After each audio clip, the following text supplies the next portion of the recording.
Getting the jump after you take your lead.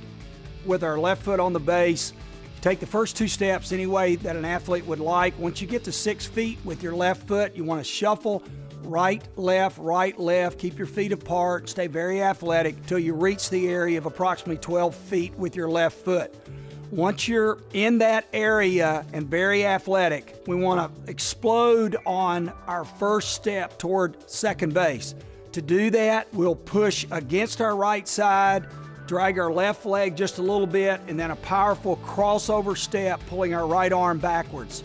If we're going back to the base, we want to do the exact same thing going left, is we want to push against our left side, explosive crossover step, 1 step, left hand faces right field, and dive into the back corner of the base.